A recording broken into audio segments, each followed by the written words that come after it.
고난의 행군이라는 굉장히 어려운 시기를 지나고 나니까 남한에 대해서 좀 더 많이 알게 되는데, 조선족 분들 중에 어떤 분들이 밀수나 친척 방문으로 해서 북한으로 들어오는 경우가 있단 말이에요. 근데 그런 사람들을 통해서 전해 듣죠. 근데 그런 사람들도 남한에 갔다 와서 우리가 부자 됐어 이렇게 말하면 안 돼요. 북한 당국이 이 사람의 언어까지도 이렇게 통제를 하기 때문에, 외국인이더라도. 그러니까 만약에 내가 남한에 대한 얘기를 했다 그러면 다시 북한에 들어오기 힘들죠. 그러니까 뭐라고 하냐면요, 자기가 비행기 타고 외국으로 가봤는데 거긴 너무 좋다는 거예요. 거기서 돈을 벌어서 자기네 주변에 있는 사람들이 대부분 잘 산다 이런 얘기를 해주셨는데, 짐작을 하죠. 아, 저게 남조선을 얘기하는 거구나.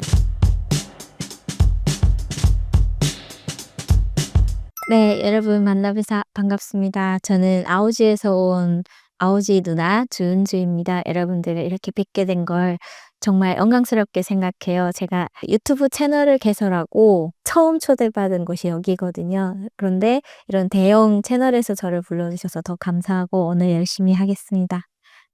북한 내에서 한국에 대한 소문이나 인식은 어땠나요? 저희는 사실 친할아버지, 외할아버지 다 남한 출신이셨어요. 그래서 아오지 탄강에 이렇게 자리를 잡으신 것 같고요. 제가 거기서 태어났기 때문에 한국에 대해서 더 궁금한 가정일 수 있잖아요. 그런데 의외로 남한에 대한 소식을 전혀 몰랐어요. 왜냐면은 할아버지들이 남쪽이 고향이기 때문에 그 남쪽에 대한 소식 자체를 접하는 거를 북한 당국이 철저히 통제했다고 보시면 되고, 그런 속에서 자랐기 때문에 제 입에서는 남조선의 남자도 꺼내면 안 되는 그런 교육을 받았습니다. 그럼에도 불구하고 이게 소문이라는 게 막는다고 막아지는 게 아니잖아요. 그래서 들은 내용들에 의하면 제가 82년생인데 89년도, 그러니까 7살, 8살 때부터 남쪽에 대한 소식을 듣긴 했었어요. 근데 어떤 내용들이냐면요, 캔으로 밥을 먹는다. 그러니까 우리는 캔을 보는 게 굉장히 몇 년에 하나 보기도 힘든 그런 상황이었거든요, 그때 당시는. 그래서 캔이라는 것 자체가 부자의 상징, 뭐 이런 식으로 인지하고 있었는데, 그런 캔으로 하루 세 끼를 먹는다는 거는 진짜 생활 수준이 이렇게 상상이 안 갈 정도였거든요. 그러니까 그런 남한 출신들이 있다. 그리고 그 남한에서는 그렇게 모든 사람들이 살아가고 있다. 이런 얘기를 들었고요. 그리고 남조선 생활이라고 해서 TV로 방영을 해 줬어요, 그때만 해도. 그러면 그 시위를 하는 군중들의 모습이라든지, 그리고 그 진압을 하는 경찰들의 모습이라든지 이런 걸 볼 수 있었거든요. 근데 우리는 그런 거를 보면서 무슨 생각을 했냐면은요, 저 시위를 한 사람들이 나쁘다거나 진압을 하는 사람들이 잔인해 보인다고 생각하기 전에 그 사람들의 옷을 먼저 봤습니다. 네. 옷과 그 사람들이 살고 있는 그 지역의 건물들, 주변들이 먼저 들어오는 거죠. 근데 확실히 아오지하고는 완전히 다른 곳이었고, 그런 것들을 보면서 이렇게 생활 수준을 짐작을 하는 거죠. 그런데 저희 동네가 남한 출신만 있는 게 아니고요, 제일교포 출신들도 되게 많았어요. 그래서 그 제일교포 출신들을 통해서 일본에 있는 사람한테서 사진이 전달이 되어 오는 겁니다, 그 가족들 사진이. 그런데 보니까 남한에서 찍은 사진이 온 거예요. 제일동포 중에 민단계라는 게 있답니다. 그러니까 제일동포는 북한 쪽에 가 있는 게 조청년이고, 그리고 남한 쪽에서 후원해 주는 것이 민단계인데, 그 민단계 쪽에서 가족 중에 한 분이 남한에 있고, 그 남한에 있는 가족의 사진을 받아서 제일교포이신 분이 북한으로 들어오면서 가지고 온 사진이었죠. 그래서 처음으로 사진을 봤는데 이렇게 정원이 있는 마당이었어요. 마당에서 이렇게 두 중년의 부부가 찍은 사진이었는데, 정원을 보면서 무슨 생각을 했냐면요, 그 동남아 같은 느낌이 났어요. 그 꽃이라든지 나무들이 북한에서는 볼 수 없는 것들이었거든요. 그러니까 정말 상상만으로도 '저기는 동화와 같은 나라.' 이런 상상이 계속 있은 거죠, 남한에 대해서.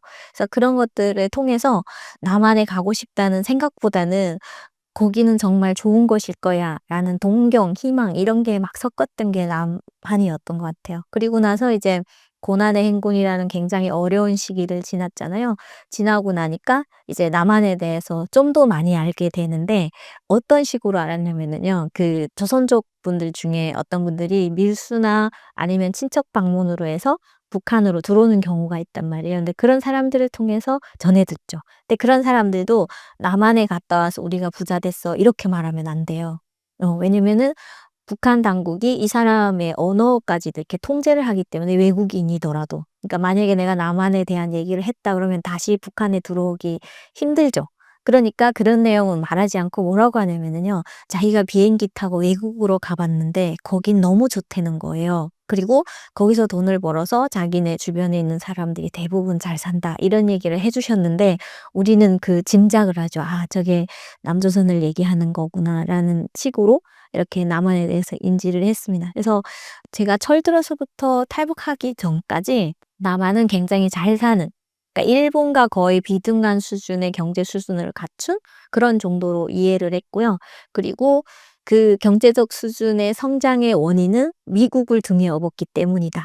이렇게 식민지 나라이기 때문에 미국이 전폭적으로 지원을 해줘서 이렇게 잘 사는 나라다라는 정도로 인지하고 이해하고 있었습니다. 네. 탈북을 결심하시게 된 계기와 스토리는 무엇인가요? 근데 탈북은 사실 잘 사는 남한에 대한 제 동경하고는 완전히 무관했어요. 그러니까 보통의 탈북자들 대부분이 남한에 가족이 있는 분들, 그리고 먼저 뭐 형제 자매가 가신 분들이 혹은 친구나 뭐 지인들이 가서 남한에 대한 소식을 북한에 전해줘요. 그리고 너 탈북해라. 이렇게 해서 탈북하는 경로가 많은데 저는 그런 소식을 전혀 접할 수 없었고요. 중국에 와서도 1년까지도 한국에 간다는 생각은 전혀 안 가졌어요. 왜냐면은 나라를 배신하는 사람이라고 생각은 하거든요. 국경을 넘는 즉시. 그런데 배신을 하더라도 남조선에 가서 반역자가 되면서까지 배신하고 싶지는 않다. 왜냐면은 국경을 넘어서 중국에 간 거는 내가 배고파서 간 거기 때문에 그거는 이해할 거라고 믿었어요. 조국이. 그러기 때문에 이런 나의 나라가 내가 배고파서 간 것까지는 이해하지만 뭔가 정치적인 성향까지 바꾸면서 전향을 해서 남한에 가는 거는 반역이라고 생각을 했기 때문에 평생 그렇게 배웠잖아요. 그래서 그런 생각은 전혀 안 했죠. 그리고 나서 이제 두만강을 건너는 날이 저한테 찾아왔는데 그게 2002년 5월 29일 밤에 두만강을 넘었습니다. 근데 저는 정말 우발적으로 넘었고요. 그래서 어느 채널에서는 제가 5분 안에 결심했다고 했는데요. 진짜 그럴 정도로 우발적이었습니다. 그러니까 제가 중국에 간다거나 그리고 중국에 가서 뭐 할 거라거나 그리고 중국에서 뭔가 해서 다른 나라인 어디로 가겠다는 이런 계획 전혀 없었고요. 그날도 평상시와 동일하게 장사를 하던 중이었는데 중국인을 만나는 것 자체가 북한 사람들한테는 범죄에 속해요. 그러다 보니 국가보위부라고 하죠. 보위지도원이라는 감시하는 분한테 쫓기게 되는 상황이 오게 되었고요. 그런 상황에서 피하기 위해서 그날 정말 필사의 노력을 해서 그걸 잡히지 않고 피했거든요.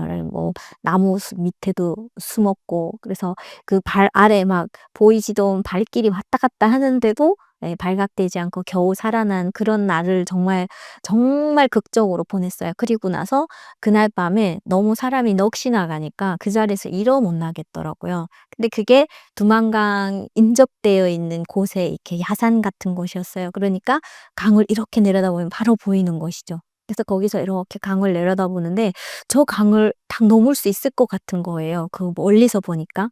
왜냐면 그 강 중간에 이렇게 모래섬이 나와 있거든요. 그러면은 이렇게 인지하기로 중간에 모래섬이 있는 강이니까 물이 깊지 않을 거잖아요. 그러니까 아, 내가 이렇게 보위부에 쫓기고 그 감시당하고 추적하던 가정이면은 내 집으로 돌아가면 무조건 거기에 대한 처벌을 받아야 돼요. 그러니까 교화형을 산다든지 구류소라고 하죠. 뭐 강제 노동을 한다든지 단련대를 한다든지 이런 거 해야 되거든요. 그런데 그런 상황에 아니다. 내가 그거를 돈을 조금 주고 쉽게 하기 위해서는 이왕이면은 죄를 지은 거 중국까지 갔다 오자. 그렇게 생각을 했죠. 그리고 남들도 다 중국에서 돈 벌어 온다는데 나도 좀 벌어다가 단련대에 가든 뭐 노동교화소를 가든 돈을 좀 쓰고 그러면 좀 쉽게 보낼 수 있거든요. 그렇게 해서 나오면 좋지 않겠냐. 이래서 내려가겠다고 그 강으로 내려갔죠. 그런데 생각보다 쉽지 않았습니다. 지금은 전혀 접근이 안 되고요. 왜냐면은 이제는 아예 철조망에 오모라고 하죠. 군인들이 몸을 숨겨서 이렇게 싸울 수 있는 점호 같은 걸 아예 팠대요. 그리고 그 밑에는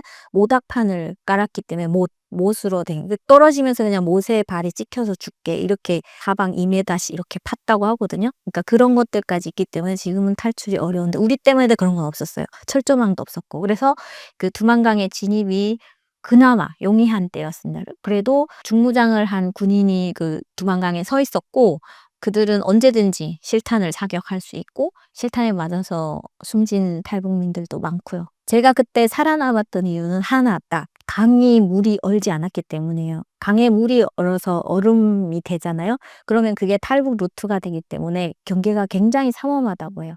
근데 저는 5월 말일이니까 물이 거의 녹았을 때예요. 그리고 물 흐르는 때는 거기에 들어서는 사람이 없는 거예요.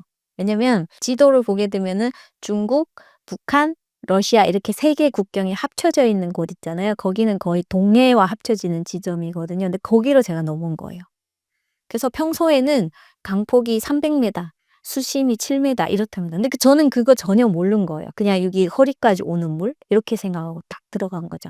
근데 들어가기 직전에도 발각되기 직전의 순간을 겨우 또 넘긴 거예요. 그러니까 이제는 다시 고향 쪽으로 돌아갈 수조차 없는 거죠. 이제는 여기서 발각돼서 그냥 월경자라고 해요. 비법 월경자라고 북한에서는 국경을 불법적으로 넘었다는 의미죠. 그러니까 그런 사람이면은 뭐 이제는 빼도 박도 못하는 죄인이 된 겁니다. 그래서 그럴 바에는 내가 중국으로 가자 이렇게 해서 수영을 했죠. 근데 사실 제가 수영을 배운 적이 한 번도 없습니다. 그냥 생존하기 위해서 물에서 조금씩 뜨는 정도? 요 정도였었는데 전 사실 그 물에 딱 뛰어드는 순간에 죽었다고 생각했어요. 왜냐면 수심이 7m예요. 생각해 보십시오. 7m니까 저는 늘 발이 땅에 닿는 물에만 들어갔었거든요. 근데 이게 발이 땅에 안 닿는 거예요. 그리고 딱 떨어지는 순간 막 물살에 휘감겨 내려가는 거죠. 근데 거기서 일어 못 나면은 밑에 막 바위돌이 굴러 내려간대요. 그 물살에. 거기 치여서 죽는 거죠. 예전에도 그 국경 지역에 뜬 서문이 있었어요. 뭐라고 하냐면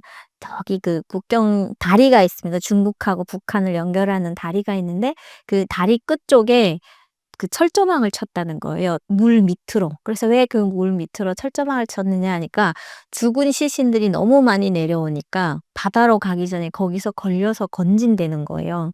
근데 저도 눈으로 본 적은 없어요. 근데 그 소문이 계속 그렇게 도니까 순간 생각했죠. 아, 내가 여기에서 이렇게 막 휩쓸려 내려가다 그 철조망에 걸릴 거잖아요. 그러니까 순간 살아야 되겠다. 살아서 내가 죽더라도 중국 쪽에 가서 죽어야 되겠다. 이런 생각이 드는 거죠. 그래서 가방을 메고 갔어요. 가방에는 제 가족 사진도 있었는데 그 가방도 버리고 그런데도 계속 가라앉는 느낌이 들더라고요. 그래서 옷도 벗고 바지도 벗고 정말 속옷과 팬티와 브래지어 바람으로 다 버렸어요. 다 버리고 그리고 손과 발을 계속 휘저었더니 좀 거스르는 느낌이 나더라고요. 그래서 어느 정도 갔는지 모르겠는데 이게 바닥이 밟히는 거예요. 근데 그게 중간이었어요. 강 중간. 그런데 순간 잠깐 망설였어요. 여기를 넘어가면 진짜 중국이잖아요. 그래서 모래섬에서 쉬는 것도 있겠지만 '정말 가야 마라.' 이런 거를 진짜 잠깐 고민하는데 순간 주변이 환해지는 거예요. 왜냐면 그 국경 수비대가 라이터를 강에 비추면서 이렇게 그 상황을 감시를 해요. 그런데 그 친구들도 사실은 사람이 있다는 걸 알고 비췄으면 저를 봤겠죠. 근데 이 밤에 그 강을 건널 사람은 없으니까 돌리면서도 그냥 형식적으로 돌렸었나 봐요. 저를 발견을 못했고 저는 그 환해지는 순간 정말 반사적으로 중국 쪽 물에 뛰어들었거든요. 그리고 나서 그 헤엄을 계속 쳤어요. 머리가 안 나가야지만 안 보인다는 생각으로. 그래서 얼마쯤 했는지 모르겠는데 중국 쪽에 당도한 거죠. 근데 물 수위가 낮다고 했잖아요. 그러니까 저쪽 중국 쪽은 거의 다 갯벌이더라고요, 완전히. 그래서 그 진흙탕 물 있잖아요. 그래 갖고 온몸에 진흙탕을 막 헤치면서 어떻게 했는지 모르겠어요. 그래서 그때 시간을 보니까 북한 쪽에서 한 9시쯤 출발한 걸로 기억이 나거든요. 근데 어쨌든 막 그 헤치고 저기서 볼 때는 정말 가까운 거리였거든요. 한눈에 딱 보이는데 걸으니깐요 한 10리 이상은 되는 거리였어요. 10리면 4 킬로거든요. 그러니까 4 킬로 이상 되는 거리였고 거기를 그냥 이렇게 다 젖은 채로 맨발로 맨손으로 그 가시덤불을 막 헤치면서 집까지 찾아간 거예요. 그래서 그 집에 도착한 때가 뭐 12시, 1시, 2시? 그러니까 막 한 3-4시간 이상을 거기서 그렇게 보낸 거죠. 그렇게 해서 중국인 노부부의 도움으로 중국에 도착했는데 도착하면은 끝나는 게 아니더라고요. 그러니까 그때부터 이제 더 막막해지는 거죠. 저는 뭐 도와줄 사람도 없고 그렇게 넘은 거잖아요. 근데 그 노부부가 그래도 다행히 저보고 들어오라 그러고 뭐 두 분이 싸우시다가 어쨌든 남편분이 이기신 것 같아요. 그 언어를 알아들을 수는 없지만 그 느낌이라는 게 있잖아요. 그래서 그 할아버지가 이렇게 세수대에 물을 떠 주시는 거예요. 그래서 너무 더러운 건 조금 씻고 그리고 나서 그래도 아랫목을 내 주시더라고요. 그래서 그 아랫목을 내 주셔서 거기서 정말 긴장하잖아요. 근데 너무 긴장하니까 근데 사람이 깜빡 잠드는 것 같더라고요. 그리고 막 깨워서 일어나니까 그분들이 자기네는 중국인이니까 대화가 안 되잖아요, 저하고. 그러니까 그 주변에 있는 조선족 아저씨를 데려온 거예요. 그래서 조선족 아저씨가 와서 어디서 왔냐고. 근데 보면은 행색을 보면 알잖아요. 북한에서 왔고 그리고 나서 어디로 갈 거냐고. 근데 어디를 갈 건지 지금 없는 거예요, 전혀. 그러니까 그 아저씨 말이 "여기 있으면 안 된다." 왜냐면은 국경수비대가 중국 국경수비대가 매일 집을 불시 검문한대요. 그래서 탈북민을 보호해 주는 집이 있으면은 처벌받을 뿐더러 우리도 잡혀가고 이런 상황이니 "너는 여기서 못 있는다. 빨리 저기 중국 대륙 쪽으로 들어가든지." 이렇게 하라는 거예요. 그래서 그때 밥을 이렇게 차려 주는 거예요. 그래서 사실은 그 집을 처음 봤을 땐 놀랐어요. 할머니가 이렇게 옷을 기운 옷을 입고 앉아 있었거든요. 북한에서도 못 살긴 했지만 그래도 막 팬티를 기어 입는다는 정도까지는 저희도 안 했었는데 그렇게 입고 있는 거예요. '와 내가 중국에 잘못 왔나? 중국이 굉장히 잘 산다고 들었는데 이건 아니지 않나?' 좀 전날 밤엔 그렇게 생각했는데 다음날 아침에 이렇게 양푼 같은 데다가 쌀밥을 그냥 이만큼 떠 온 거예요. 그리고 막 걔도 진짜 쌀밥을 먹고 계란탕 있잖아요. 이 삶은 계란 우리는 막 1 년에 한 알도 못 먹었었는데 그런 걸 막 이만큼 가져온 거예요. 그래서 밥을 막 먹고 그때 좀 밥이 막 모래알같이 느껴지더라고요. 이게 너무 긴장하니까. 그래서 먹고 나니까 제 옷이 없잖아요 아무것도 지금. 그래서 속옷바람이니까. 그래서 그 할머니 옷을 꺼내 주는데 진짜 너무 낡은 옷을 주시더라고요. 그래서 그 어쨌든 낡은 거의 뭐 누더기 같은 옷을 입고 그다음에 신발이 또 없잖아요. 맨발로 다 이렇게 걸어왔으니까 발이 다 찢기고 막 피 상처 나고 이랬는데 신발을 주시는 거 이렇게 신어 봤는데 정말 우리 버리는 신발 있잖아요. 그래서 그거를 신고 제가 한 2-3 일을 걸었는데 발이 다 상처가 생겨 가지고 그랬던 기억이 납니다. 그리고 나서 그 집에서 나온 거예요. 나와서 열심히 그 집에서 못 있으니깐요. 산속에서 한 3 일을 보냈습니다 제가. 산속에서 3 일을 보냈는데 생리가 왔어요. 예. 여자이다 보니까. 근데 아무것도 없잖아요 산속에서 3일 동안. 그래서 그냥 그 흘러내리는 대로 마르고 또 젖고를 반복한 거예요. 그러니까 막 사람 몸에서 냄새도 나고 3일 동안 굶고 이러니까 그때 생각했죠. '아 내가 이러다 죽겠구나.' 그리고 막 벌레도 막 매달리더라고요. 그래서 '이렇게 하다간 정말 죽겠구나.'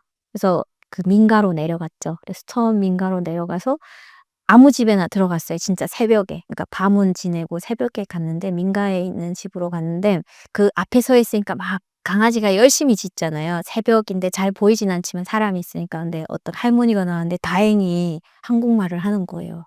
"누구요?" 막 이렇게 조선족이더라고요. 그래서 '와 살았다.' 그래 갖고 밥 좀 달라고 말하려고 했는데 이게 말이 안 나가더라고요. 내 처지가 너무 그러니까. 그래서 거기 서서 막 울었어요 그냥. 할머니 보고 펑펑 울었거든요. 근데 그 할머니가 이렇게 보시더니 지금도 왜 그러셨는지는 모르겠는데 저보고 자기 도와줄 수 없다고 단호하게 얘기하더라고요. 예. 그러면서 만약에 자기 집 앞에서 사라지지 않으면 자기 경찰에 오히려 신고할 거라고. 지금도 그 상황 생각하면은 좀 그렇긴 해요. 그래서 그때 생각했죠. '아 여기에서 나의 스스로 살아남지 않으면은 죽겠구나.' 그리고 그때 처음 그런 생각했어요. 집 떠나면은 개고생이라고 하잖아요. 근데 굳이 거기서 굶어 죽더라도 고향에 있었어야 되는데 이렇게 나와서 산속에서 죽는 건 너무 아니잖아요. 그래 갖고 '안 되겠다. 이제는 내 살 방법을 찾아야 되겠다.' 그래서 그냥 바로 큰 길에 나갔죠. 그냥 이 몰골이든 뭐든 상관없이 큰 길에 나가서 막 지나가는 차를 아무거나 세웠어요. 근데 이게 중국인과 북한 사람이 차 세우는 데서도 다른 거 모르시죠? 여기는 다 차를 이렇게 세우잖아요. 예. 히치하이킹하는 것도 이렇게 하고. 근데 북한 사람들은 이렇게 해요. 이렇게 막 잘 가라는 것처럼 차를 세우거든요. 그러니까 여기서 완전히 차이가 나는 거죠. 그래서 차 오는 거 막 이렇게 세웠어요. 그러니까 세워 주시더라고요. 예. 근데 보니까 이렇게 젊은 남자 두 분이 타고 있었는데 한족이더라고요. 그러니까 중국 사람이어 가지고 저랑 말이 안 되는 거예요. 그리고 제 지금 상황은 이미 상상이 가시죠. 다 이렇고 지금 며칠을 생리를 저는 막 오래 하니까 지금도 나오는 거예요. 그래서 그 의자에 앉았는데 이게 나와서 묻을까 봐 그게 너무 걱정됐었어요. 근데 아랑곳하지 않고 태워 주시더라고요. 그래서 타고 방천이라는 곳이거든요. 거기가 중국 원정에 맞은편이 방천이라는 굉장히 작은 마을이에요. 농촌 마을인데 거기서 차를 타고 훈춘이라는 좀 도시까지 나간 거예요. 그러니까 도시에 나가니까 이제야 한글 보이는 간판이 있더라고요. 그래서 무조건 이 몰골로 해 가지고 상점이라는 곳을 들어갔죠. 상점이라고 써져 있는 곳으로. 그러니까 여기로 말하면은 슈퍼마켓 같은 거 아주 작은, 그래서 개인이 하는 곳인데 거기 들어갔는데 다행히 조선족 아줌마였어요. 그래서 그 조선족 아주머니가 저를 처음 발견한 거죠. 딱 보니까 이게 보이잖아요. 예. 그러니까 '어떻게 해야 될까.' 고민을 하시더라고요. 나중에 인제 그분이 저를 어디다 파신 것 같아요. 이런 거 되게 지금은 웃으면서 말할 수 있을 것 같아요. 고마움과 억울함 이런 게 좀 같이 공존했던 것 같아요. 저는 죽음의 기로에 있는 한 어린 소녀, 그때 제가 만 19 살이었으니깐요. 19 살의 어린 애를 구해줬다고 생각을 했는데 오히려 저를 팔았죠. 근데 지금은 이해를 해요. 그렇게 팔리거나 누군가의 도움은 세상에 공짜는 없는 것 같아요. 예. 그래서 그런 것들 때문에 탈북 여성들이 오는 과정에 되게 상처를 많이 받는 것 같고 그렇습니다. 그렇게 해서 탈북이 이어졌고 중국에서 6 년을 살았고 그리고 나서 인제 한국에 오게 됐습니다. 한국에서 어떻게 정착하셨고 가족과의 재회 스토리를 들려주신다면요? 가족과는 아직 재회를 못 했고요. 제가 2008년 4월 9일 날 한국 인천공항에 도착했습니다. 그리고 나서 인제 11월 중순쯤에, 그해 11월 중순이니까 한 6 개월, 7 개월 후에 어머니랑 처음 통화했거든요. 통화하는 과정을 되게 궁금해하시는 분들이 많아요. 그러니까 어떻게 부모님을 찾았는지. 근데 사실 저는 얼떨결에 그냥 어디서 걸려온 전화를 받았거든요. 한국에 도착하면 휴대폰을 받아요.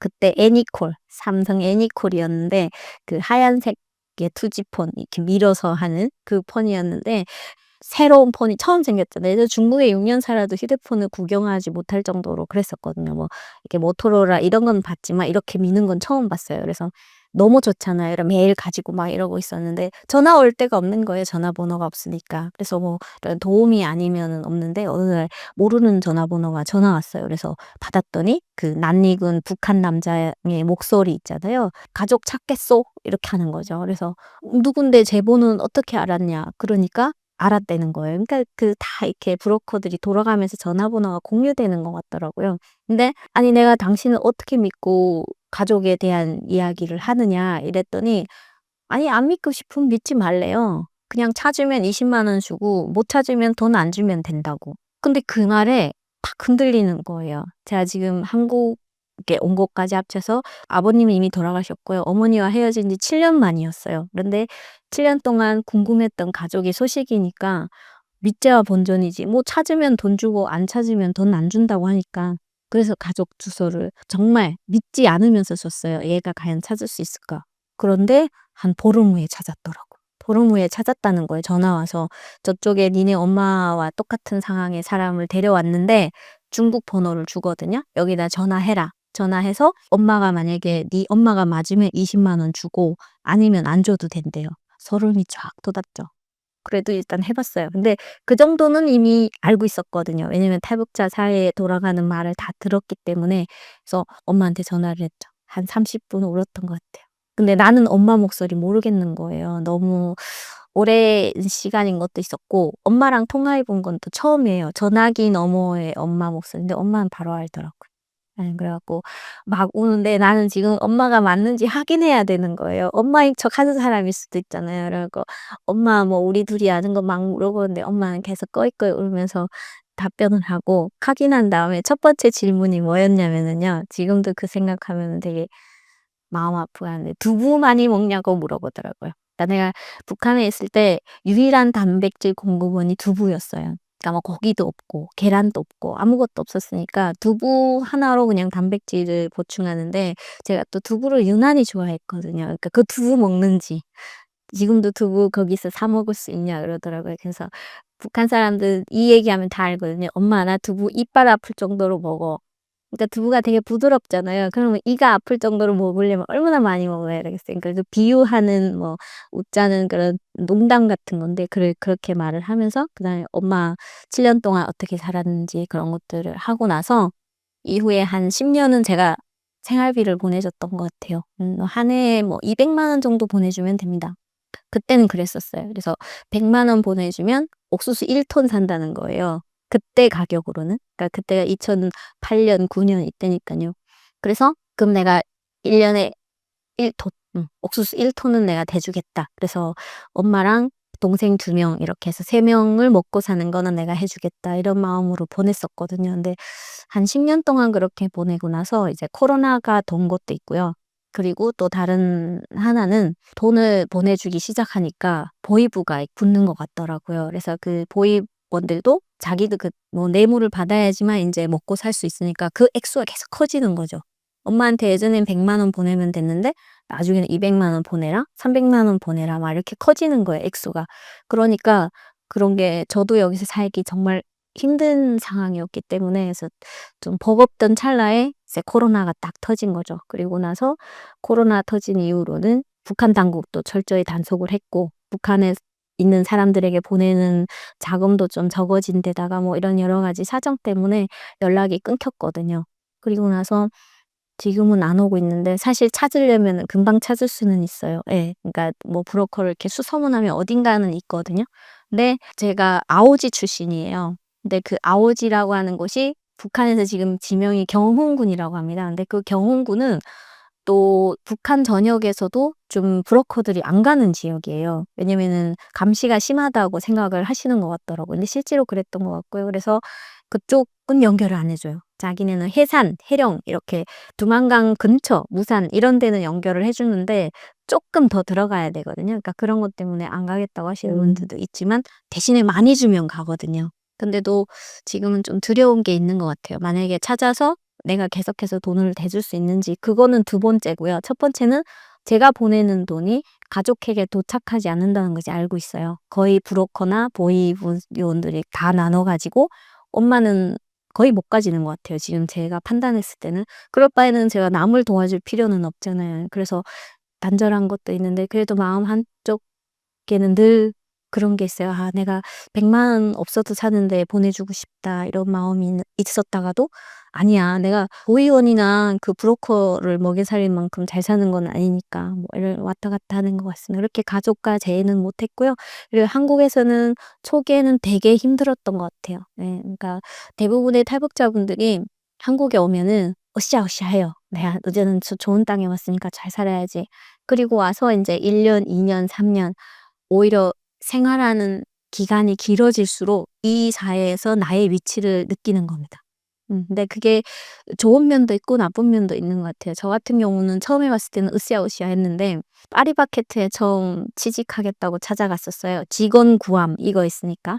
그랬는데 가니까 조선족이냐고 묻더라고요. 이 억양이 다르니까. 근데 "북한에서 왔습니다." 이렇게 대답을 했죠. 그러니까 "연락을 주겠습니다." 하고 저는 기다렸죠. 연락 오는 줄 알고. 그게 안 된다는 말인 줄도 모르고 그랬었는데 그때 좀 되게 제 처지가 파리바게트에 아르바이트 자리 하나 구하기 힘든 상황이잖아요. 그럼에도 불구하고 뭐 또 열심히 주변에 친구들이 있어서 사는 친구들도 있고 이렇거든요. 근데 그 상황이 인제 한 1-2 년은 그렇게 정신없이 살아요. 왜냐면은 북한의 가족도 도와줘야 되고 브로커 비용도 갚아야 되고 또 아이들도 근데 그런 게 막 합치면서 이제 몸에 이상이 생기는 거죠. 그러니까 오는 과정에서 있었던 스트레스와 이런 것들이 막 한 번에 지면서 그다음에 좀 우울한 시간을 보내게 되는 것 같아요. 그래 갖고 좀 탈북자들 중에 사고를 치시는 분들 보면은 초기에 정착하신 분들 10년 이내의 분들이 되게 많거든요. 그러니까 그런 분들은 아직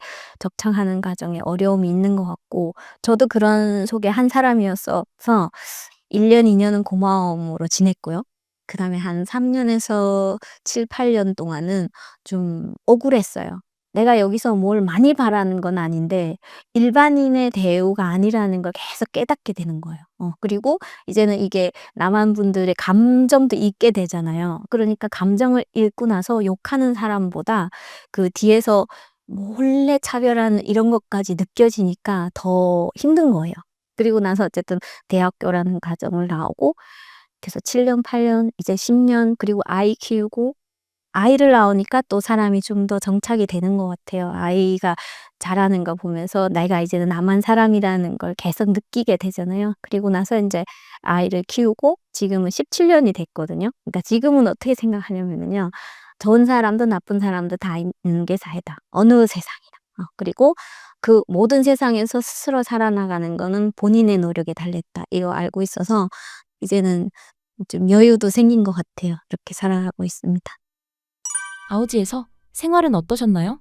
네. 아오지 탄광은 여러분들 속에서 되게 많이 궁금해하시는 곳이에요. 저도 놀랐거든요. 왜냐면은 "평양 출신입니다." 하는 것보다 "아오지에서 왔어요." 하면 더 놀라시더라고요. "어 아오지?" 말을 이런 반응을 주셔 가지고 그리고 어느 날 검색어에 아오지 탄광이 올라온 거예요. 거의 상단에 1-2 등을 막 다퉜던 것 같아요. 그래서 와 이게 전 눈을 막 의심하고 그거 막 찍어 놨어요. 이거 아오지 탄광 검색어 1 위에 올라온 거라고. 그랬는데 왜 올라왔냐면 북한 축구팀이 우리나라에 온 거예요. 아니 남한에 왔는데 남한 축구팀하고 해서 지면은 "아오지 탄광 가냐 안 가냐." 이것 때문에 그게 올라온 것 같더라고요. 그 정도로 뭔가 잘못하면은 가는 것이 아오지 이런 의미가 되게 많거든요. 근데 아오지가 굉장히 여기에 상징적인 의미를 가진 거에 대해서는 저도 좀 이해하기가 어려운 부분이 있어요. 왜냐면 그 아오지 지역뿐만 아니라 그 주변이 다 석탄 캐는 데거든요. 그리고 실제로 국군 포로나 뭐 우영병 이런 남한 출신 분들이 아오지 탄광만 정착한 게 아니에요. 그 주변에 다 나눠서 정착이 됐거든요. 근데 굳이 유독 아오지만 이렇게 했다는 거에 대해서 그런 거 있잖아요. 다 똑같아도 그중에 한 명이 기억에 남는 것처럼 그 지역에 대한 좀 그런 게 있었던 것 같아요. 근데 이 아오지라는 뜻이 "아 오지 말라." 그런 의미도 내포되고 있습니다. 그래서 북한 지역에서도 아오지 탄광에 가는 거는 뭔가 정치범에 버금가는 잘못을 했을 때 가는 곳 네 이런 식으로 인지가 되어 있고 그리고 남한에서도 아오지 탄광에는 그런 사람들이 간다고 좀 소문이 난 것 같고 그리고 이 아오지라는 지명 자체가 여진족 말이라고 해요. 여진족 말로 불 붙는 돌이라는 뜻이라는 거죠. 그러면 불 붙는 돌이면 석탄이잖아요. 그러니까 그때부터 이게 쭉 내려오던 곳이었고 이게 해령 원성과 함께 예전에 그러니까 북방 뭐 막 진출하고 뭐 고려나 뭐 거란 이 시기에 거기가 성이 있었던 것 같아요. 국경이 뚫리면 거기서 두 번째 방어선 같은 곳이었던 것 같아요. 그래서 그런 의미가 있고 그리고 일제 시대 때는 정말로 징병으로 끌려오신 사람들이 거기 석탄을 캤어요. 그래서 제가 살던 집이 일제 징병 시기에 지은 집이라고 하거든요. 빨간색 벽돌 있잖아요. 그런 걸로 지은 집인데 하모니카 주택이라고 그때 징병으로 끌려오신 분들이 그 한 칸 한 칸 이렇게 강제로 수용하면서 살으신 곳이라는 거죠.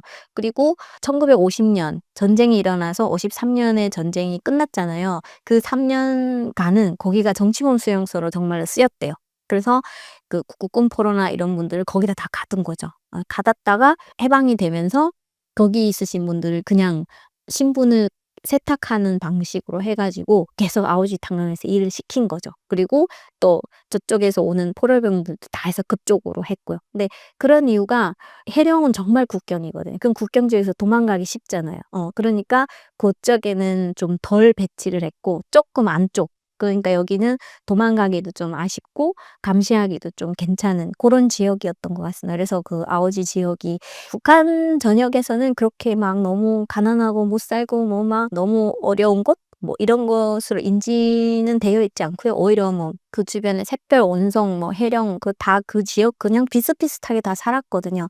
그러다가 나중에 인제 라진 선봉시가 딱 들어와요. 개발 특구가 이제 운덕 옆이거든요. 그래서 오히려 그 라진 선봉시에 드나드는 사람들이 많아지면서 운덕은 샛별이나 온성보다는 쪼금 더 먹고 사는데 유리한 지점에 올라선 적도 있어서 그 아오지에 대한 그런 것들이 저도 지금 미스터리한 것 같아요. 그렇게 기억되고 있다는. 근데 저한테는 나쁘진 않죠. 그리고 저도 지금 유튜브 채널명을 아오지 누나로 하고 있는데 그거 하나만으로 되게 많은 관심을 받은 것 같아요, 그 지명에 대해서. 그래서 제가 태어난 곳에 대해서 한 번도 자랑스러워해 본 적이 없는데 한국에 와서는 제가 이 아오지 지명을 써먹을지는 진짜 몰랐어요. 그래서 제가 사실 정치외교학과를 나왔거든요, 학교를. 네, 대학교에 면접에 가서 이렇게 말했어요. 완전히 연기 100배 해 가지고 제가 아오지 군의 군수가 되고 싶습니다. 이렇게 했거든요. 그래서 내가 태어난 제일 가난한 군이라고 인지되는 아오지를 제일 잘 사는 군으로 만들고 싶은 그런 정치인이 되고 싶습니다 해서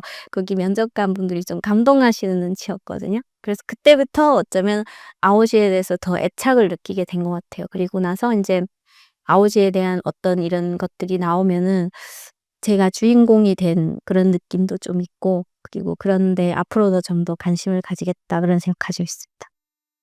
아오지에서의 생활과 배급 시스템은 어떤 특징이 있고 90년대 아오지의 인구 감소와 식량난은 어떤 변화를 겪었나요? 아오지는 사실 지금 앞에서도 계속 말씀드렸지만 탄광이 많은 곳이잖아요. 그래서 거의 한 70~80%가 탄광 종사자입니다. 탄광에 종사했고요. 그리고 탄맥이 되게 길게 분포되어 있기 때문에 탄광이 하나만 있지 않았어요. 그래서 뭐 오봉탄광, 해암갱, 그다음에 뭐 학송갱, 청영갱 이런 식으로 갱이 나눠져 있고요. 그리고 아오지 탄광, 그리고 또 나가면은 거기에 붙은 또 화학 공장이 있었습니다. 그래서 7월 7일, 1월 7일, 1월 20일 이런 식으로 굉장히 많은 그런 공장들이 그 석탄과 관련된 산업들이 발전되어 있는 곳이거든요.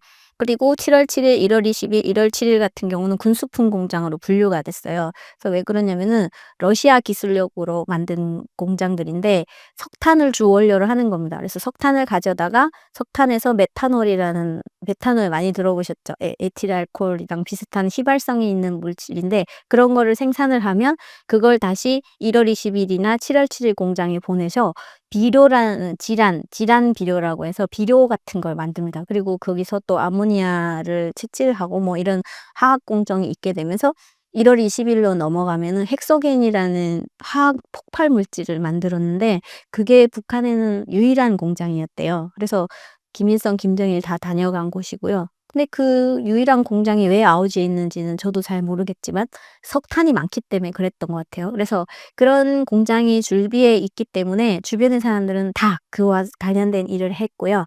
그리고 배급 제도가 잘 작동됐던 89년 이전에는 아오지 지역 사람들이 타 지역에 비해서 훨씬 먹고 살기 쉬웠어요. 왜냐면은 북한에는 의사나 변호사, 교사보다 탄광 노동자가 월급이나 배급을 더 많이 줬거든요. 예. 그런 것 때문에 다 탄광 노동자가 되고 싶어 할 정도로 그던 시기도 있었어요. 그래서 저희 엄마랑도 아빠랑도 졸업해서 대학교 같은 데 안 가고요. 바로 석탄 캐는 데로 진출을 한 겁니다. 왜냐면 돈도 많이 주지, 배급도 많이 주지, 그리고 거기에 대해서 충성도가 높다고 또 계속 북한에서 이런 교양적인 방송도 하고 하니까 그런 데 관심을 많이 갖고 청년들이 그쪽으로 갔죠. 그래서 붐을 일으킨 시대가 있었어요. 그게 아마 80년대 초반부터 중반까지의 이야기고요. 그리고 89년에 딱 들어가면서 이게 구소련이 붕괴되잖아요. 붕괴되니까 그 이후로는 석탄 공급이라든지 이런 게 떨어지기 시작한 거죠. 그리고 식량 공급도 완전히 멈춰지게 되면서 이게 93년도가 제일 힘들었습니다. 93년, 94년에는 저희가 한동 10세대 집이었거든요. 하모니카 주택이라고. 그러면 1 호집 문이 안 열리는 거예요.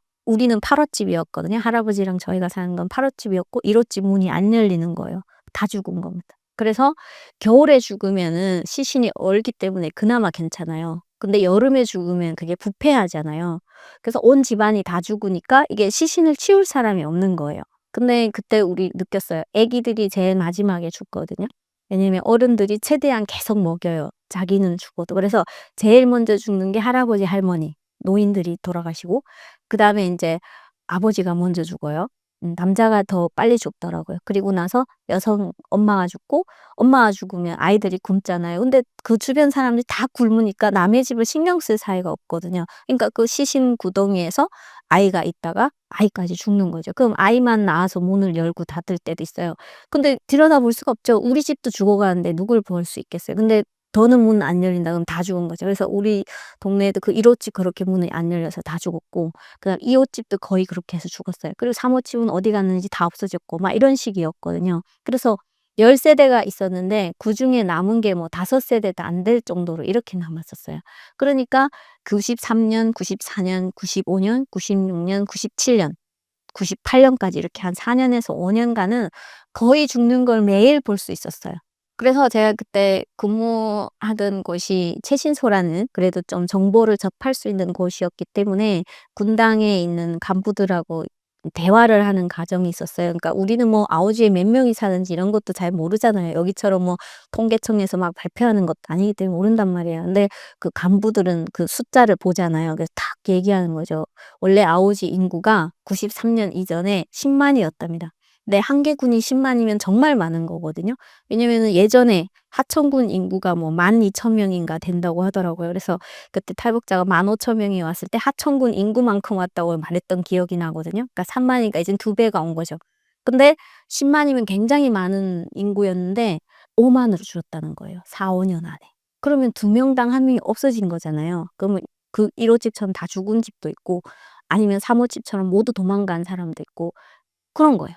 그렇게 해서 그 시기에 살아남은 사람은 정말 강도, 도둑질 잘한 사람 이런 사람만 살아남았 남의 등 쳐먹는 사람 이런 사람만 살았거든요. 그래서 그런 사람들만 살게 된 게 바로 98년 그 시기였고요.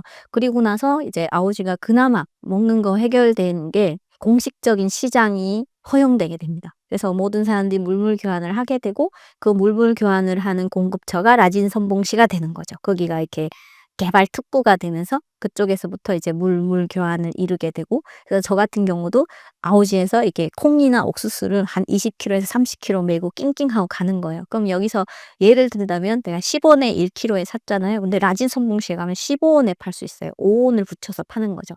그러면 그 5원이 이윤을 남은 것으로 거기서 공업품을 또 사는 겁니다. 여기 그 아오지 지역에는 뭐 양말, 속옷 이런 게 없잖아요. 그래서 거기서 싼 거를 가지고 뭐 양말 하나에 10원씩 사 가지고 아우지에 들어와서 20원에 파는 거죠. 근데 그게 가능했단 말이에요. 그러니까 이렇게 아우지 지역 시장 동네에 있는 사람들은 가격을 아니까 안 사잖아요. 그러니까 또 농촌으로 들어가는 겁니다. 그럼 농촌 사람들은 시장 물가를 잘 모르니까 그리고 또 나갔다 오느니 그냥 여기서 뭐 옥수수 1kg 주고 이렇게 막 바꾸는 거죠.